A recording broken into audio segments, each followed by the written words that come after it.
3 simple hand gestures stopped Steve Harvey mid-sentence and changed Family Feud forever.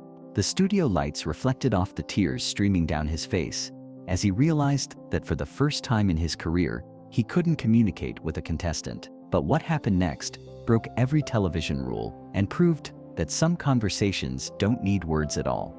The morning had started like any other at the Family Feud studios in Atlanta, and production assistants scurried around the set, adjusting lights and checking camera angles. The familiar blue and gold backdrop gleamed under the television lights, and the iconic Family Feud logo pulsed with its signature glow. In the makeup trailer, Steve Harvey sat still as artists applied the finishing touches to his appearance, his mind already shifting into host mode, preparing for another day of bringing joy and laughter to American families.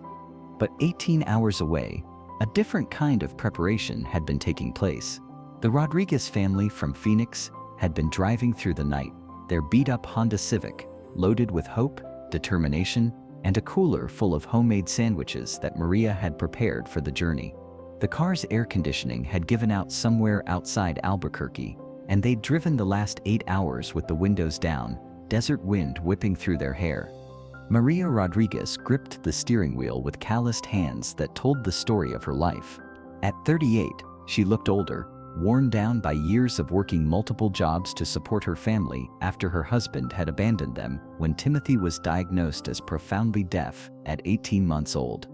In the passenger seat, her sister Carmen dozed fitfully, occasionally waking to check on Timothy in the back seat, and Timothy himself, now 16, sat quietly watching the landscape roll by, his dark eyes alert and thoughtful, his hands moving in the fluid, graceful gestures of American Sign Language as he practiced responses to imaginary game show questions.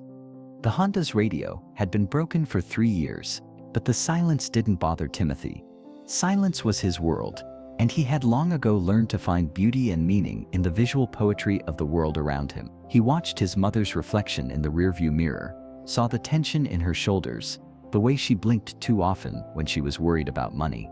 He saw his Aunt Carmen's fitful sleep, the way she unconsciously clutched her purse closer when trucks passed them on the highway. Timothy saw everything because seeing was how he survived and thrived in a hearing world. The Family Feud audition had been Maria's idea, born out of desperation 3 months earlier when she'd lost her second job. The office building where she'd worked the night shift cleaning had been sold, and the new owners had brought in their own maintenance company. Just like that, half of Maria's income had disappeared. They were now 3 weeks behind on rent, and their landlord, Mr. Peterson, had started leaving increasingly urgent voicemails that Maria couldn't bear to return. Timothy had been born deaf, a fact that the doctors had delivered to his parents with clinical detachment when he was 18 months old. Profound sensory neural hearing loss, they had said, as if those 4 words could encapsulate the complete restructuring of a family's world. His father, Roberto, had looked at baby Timothy like he was broken, something that needed to be fixed rather than loved. The marriage had crumbled under the weight of Roberto's disappointment and fear, and by Timothy's 3rd birthday, he was gone, leaving behind only a forwarding address that led to a disconnected phone number. But Maria had seen something different in her son. From the very beginning, she saw intelligence in his dark eyes, creativity in the way he played with toys, and an innate understanding of the world around him that seemed to transcend his inability to hear it. When Timothy was 4, Maria had enrolled in ASL classes at the community center, staying up late after her shifts to practice signs by lamplight, her fingers moving clumsily through the alphabet until muscle memory made them graceful. She had worked 3 jobs for most of Timothy's childhood, cleaning offices at night, stocking shelves at a grocery store in the early mornings, and babysitting neighborhood children in the afternoons. The money was never enough, but somehow Maria always managed to keep food on the table and ensure Timothy had everything he needed for school. She bought him books, art supplies, and a second-hand computer where he could research and learn about the world beyond their small apartment. Timothy had never seen his deafness as a limitation. To him, it was simply the way he experienced life. He read voraciously, taught himself to draw with extraordinary skill, and developed a gift for reading people's emotions and intentions through their body language and facial expressions. His teachers had always been amazed by his academic performance, but more than that, they were struck by his kindness and maturity. Timothy was the student who helped struggling classmates, who remembered everyone's birthday, who somehow made everyone feel seen and valued. The financial crisis had hit the Rodriguez family like a tsunami 3 months earlier. Maria's primary job, cleaning the Meridian office complex, had provided steady income for 6 years. She knew every office, every tenant, every security guard. She took pride in her work, arriving early and staying late to ensure everything was perfect. But when Meridian was sold to a national corporation, the new owners brought in their own contracted cleaning service. Maria received 2 weeks' notice and a small severance check that barely covered 1 month's rent. The second job loss came 2 weeks later, when the grocery store where she worked morning shifts decided to automate their inventory system, eliminating the need for human stockers. Suddenly, Maria found herself with only her afternoon babysitting income, which was barely enough to cover utilities, let alone rent and food. Timothy had known something was wrong before his mother said a word. He saw it in the way she sat at the kitchen table, staring at bills with an expression of quiet desperation. He saw it in the way she started buying generic brands of everything, and how she began skipping meals to ensure he had enough to eat. Most telling of all, he saw it in the way she avoided eye contact when he asked her questions, something his mother had never done in his entire life. The producers had been intrigued. They'd never had a deaf contestant before, and Timothy's story resonated with them. A teenager stepping up as the man of the house, working part-time jobs after school to help his mother, never complaining about the challenges that life had thrown at him. The production team had arranged for an ASL interpreter, but Timothy had insisted he could read lips well enough to participate without help. He wanted to prove that he belonged on that stage, just like any other contestant. Steve Harvey bounced onto the set that afternoon, with his usual energy, his perfectly tailored charcoal suit catching the studio lights. He'd been briefed about Timothy, but in the rush of taping multiple episodes, the details had gotten lost in his mental preparation.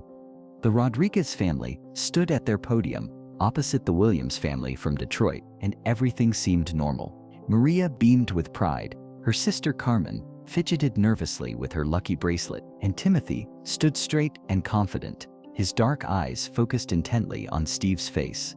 The introductions went smoothly. Steve worked his way down the Rodriguez family line, his charismatic personality filling the studio with warmth and laughter. When he reached Timothy, something felt different, but Steve couldn't immediately place what it was. The young man's smile was genuine, his posture confident, but he wasn't responding to Steve's questions the way other contestants did. "And what about you, young man?" Steve asked, his voice carrying across the studio. "What do you do for fun?" Timothy's eyes never left Steve's face, studying his lips with intense concentration. After a moment that stretched just a beat too long, Timothy responded in a voice that was slightly different in tone and cadence than typical speech. "I like to draw, and I help my mom with her work." Steve nodded and moved on, but something in the back of his mind registered that interaction as unusual. The game began with the familiar energy of Family Feud. The survey question appeared on the board. Name something you might do to help a neighbor. The Williams family won the face-off and chose to play. Steve moved into his element, working the room with jokes and reactions as each family member gave their answers. But during the second round, everything changed. The question was, name something people do with their hands, and it was Timothy's turn to answer. Steve walked over to the Rodriguez podium, microphone in hand, ready to engage in his typical playful banter with the teenager. "All right, Timothy," Steve said, his voice loud and animated as he gestured with his free hand.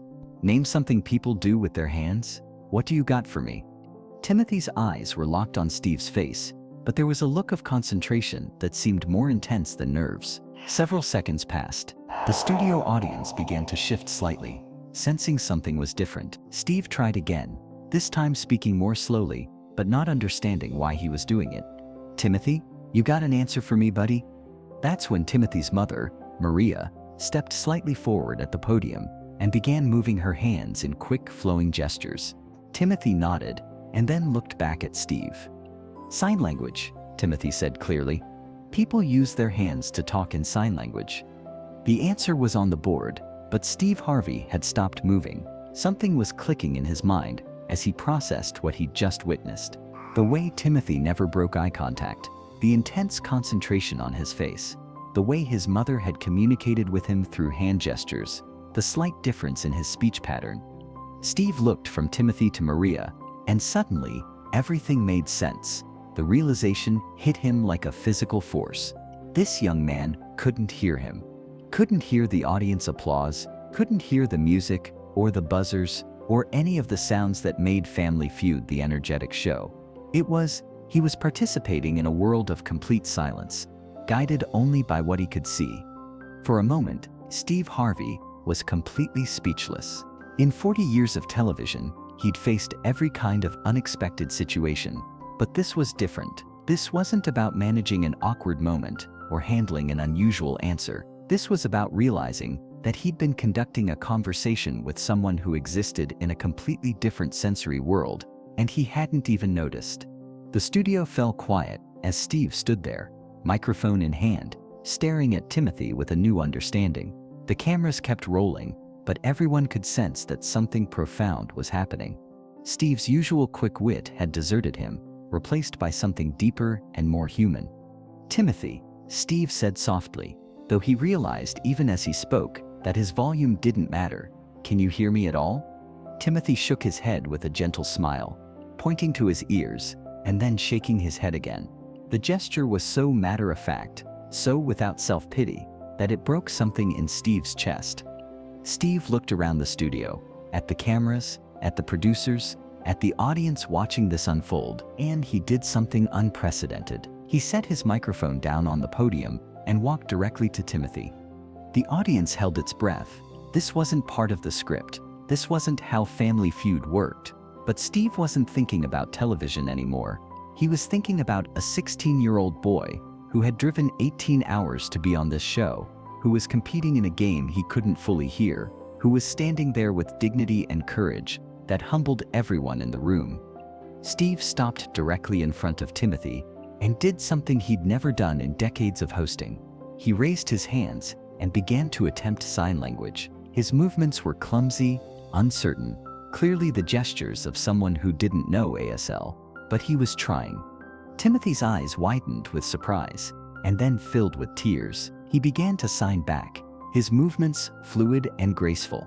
Steve couldn't understand what Timothy was saying with his hands, but he understood everything about what was happening in this moment. The camera captured Steve's face as he struggled to communicate, his usual polished demeanor replaced by raw determination and humility. He pointed to himself, then to Timothy, then made a gesture that anyone could understand. He placed his hand over his heart. Timothy nodded, tears streaming down his face, and did the same gesture back to Steve, hand over heart.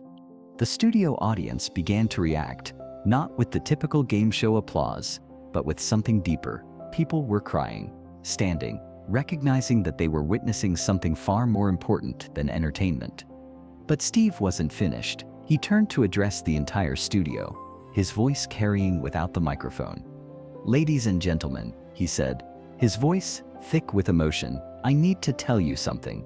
This young man right here, Timothy Rodriguez, has been playing this game in complete silence. He can't hear my questions. He can't hear your applause.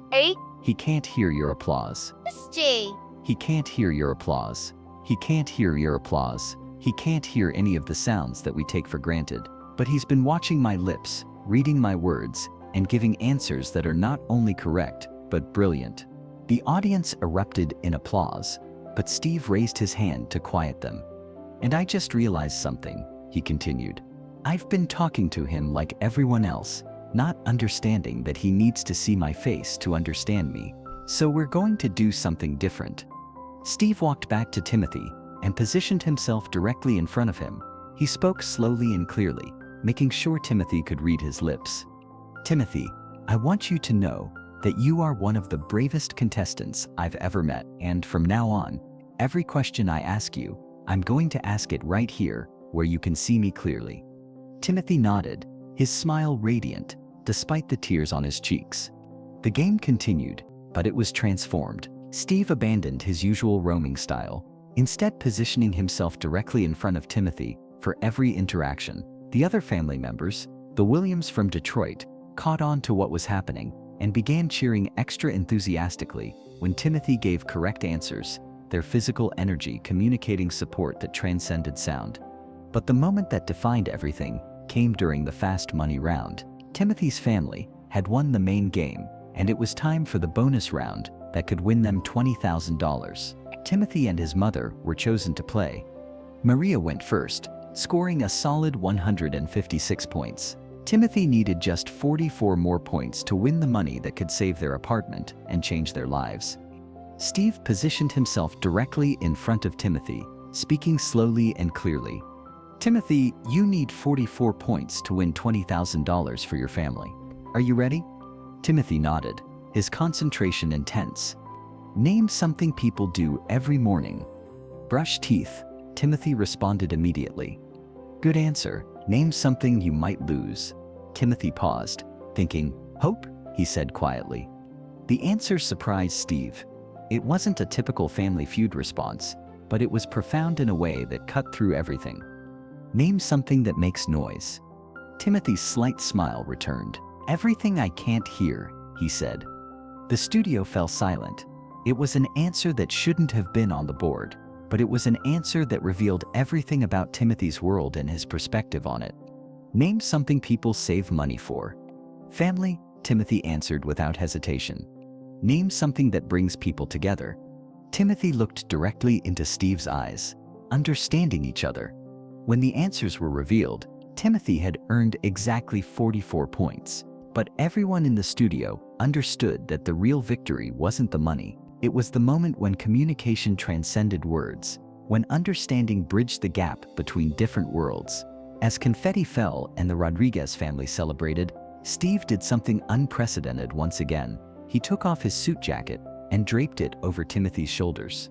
"This jacket has been with me for every Family Feud I've hosted," Steve said, making sure Timothy could read his lips clearly. "But I want you to have it, because you taught me something today that I'll never forget. You taught me that listening isn't just about hearing, it's about seeing, it's about understanding, it's about making sure everyone feels heard, even in silence." Timothy looked down at the jacket, several sizes too big for his frame, and then back at Steve. He began to sign something, his movements graceful and purposeful. "What's he saying?" Steve asked Maria. Maria wiped tears from her eyes as she translated. "He says, 'Thank you for seeing me. Thank you for making sure I could be heard without making a sound.'" The episode aired 3 months later and became the most watched Family Feud episode in the show's history. But more than that, it sparked a national conversation about inclusion and accessibility. The show received thousands of letters from deaf viewers who had never seen themselves represented on television in such a positive, dignified way. Schools across America began incorporating deaf awareness programs into their curricula. Sign language classes saw unprecedented enrollment increases, and families with deaf children found hope in seeing Timothy's confidence and success. The response from the deaf community was overwhelming and deeply emotional. Parents wrote to share how their children had watched Timothy with tears of joy, finally seeing someone like them on their favorite show. Deaf teenagers posted videos online, signing their gratitude to Steve Harvey for treating Timothy with such respect and dignity. The National Association of the Deaf issued a statement praising the episode for its authentic representation and for showing that deaf people don't need to be fixed or pitied. They simply need to be understood and included. Steve Harvey, who had built a career on quick wit and verbal humor, learned something profound that day about communication that goes beyond words. In interviews afterward, he would say, "Timothy taught me that some of the most important conversations happen in silence, and that when you really want to understand someone, you don't listen with your ears, you listen with your heart." The experience changed his approach to hosting permanently. He became more observant of his contestants' nonverbal cues, more patient with those who seemed nervous or different, and more committed to ensuring that everyone felt seen and valued on his stage.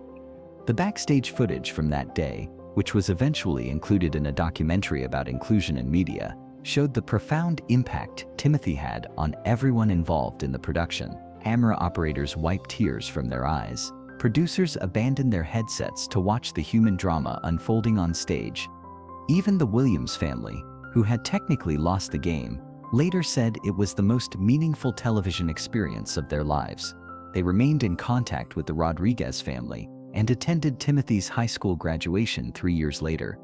The Rodriguez family used the $20,000 to pay their rent and medical bills, but more importantly, they gained something that money couldn't buy: the knowledge that Timothy's differences weren't limitations, they were strengths. His ability to navigate a hearing world with grace and determination inspired millions of viewers. Maria was able to go back to school for nursing, a dream she had deferred for years. While working multiple jobs, the family moved to a better neighborhood where Timothy had access to more resources and opportunities. But perhaps the most significant change was in how Timothy saw himself. For years, he had worked twice as hard as his hearing peers to prove he belonged in mainstream classrooms and activities. After the Family Feud experience, he realized he didn't need to prove anything to anyone. His worth wasn't determined by his ability to hear, but by his character, his intelligence, and his capacity for kindness. This newfound confidence transformed every aspect of his life. Timothy went on to graduate as valedictorian of his high school class. His acceptance speech was delivered in both spoken English and ASL, with Steve Harvey in the front row wearing a pin that spelled understanding in sign language fingerspelling. The speech, titled "The Sound of Silence," became viral on social media and was reprinted in educational magazines across the country. Timothy spoke about how silence had taught him to listen with his eyes, to communicate with his heart, and to understand that differences are not deficits, but gifts that make the world more beautiful. In his senior year, Timothy started a mentoring program for younger deaf students, helping them build confidence and advocacy skills. He worked with his school district to improve accessibility services and train teachers on basic deaf awareness. The program became so successful that it was adopted by school districts in 5 other states. Timothy's advocacy work earned him a full scholarship to Gallaudet University, the prestigious institution for deaf and hard of hearing students. The jacket Steve gave Timothy still hangs in Timothy's college dorm room, a reminder of the day when television became something more than entertainment. It became a bridge between worlds, a moment when difference was celebrated rather than hidden, and proof that the most powerful communication happens when 2 people truly see each other. Timothy wears the jacket to important events and interviews, and it has become something of a symbol in the deaf community, a reminder that representation matters and that inclusion is possible when people choose empathy over assumption. Steve never forgot that lesson.